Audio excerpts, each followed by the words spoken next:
370 धारा जो क्रिटिकल धारा थी, जिसके लिए दोनों सदनों में बहुत हद तक बहुमत होने की जरूरत थी, ऐसा खिलाड़ी बनाया आपने कि उसने राज्यसभा में ही पहले पास करके दिखा दिया। या आपको ताज्जुब नहीं लगता? या आपको लगता है यार ये कैसे हो सकता है, जिसमें इस पार्टी का बहुमत ही नहीं है? इसलिए हुआ कि उस पार्टी में कई सारे चाटुकार मौजूद हैं और वो भली बात ही जानता है। जो निंदा वाले थे, उन्होंने ये बात सिर्फ 3 ही लोगों को पता थी कि आज पार्लियामेंट में होने वाला क्या है। और पार्लियामेंट में गया और उसने पूरी कहानी पढ़ी, और उसके बाद जब वोटिंग हुई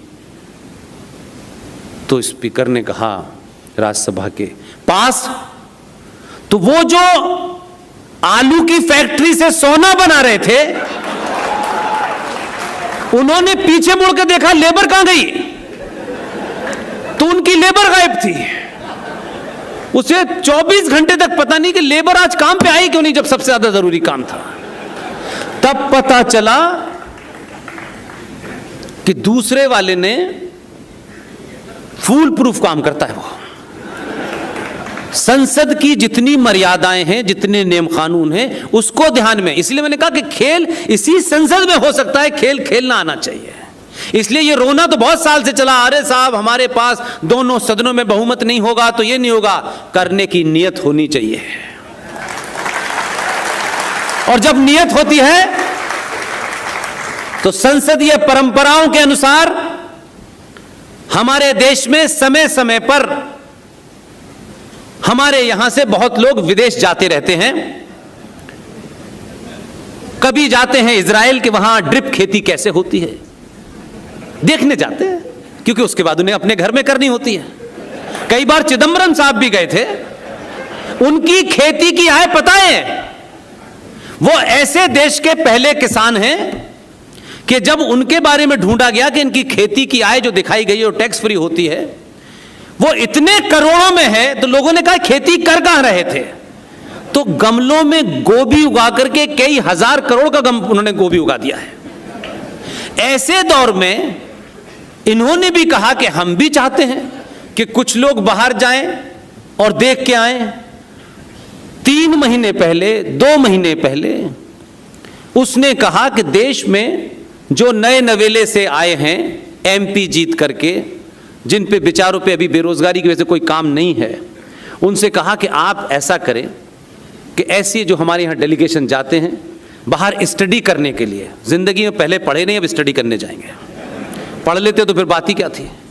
वो तमाम सारे लोग नए नए कुर्ते पजामे सिलवा करके, कोई पहली बार जहाज का टिकट मिला, उनसे कहा कि आप नीदरलैंड जाइए और वहां म्युनिसिपलिटी पानी की व्यवस्था कैसे करती है ये देख के आइए।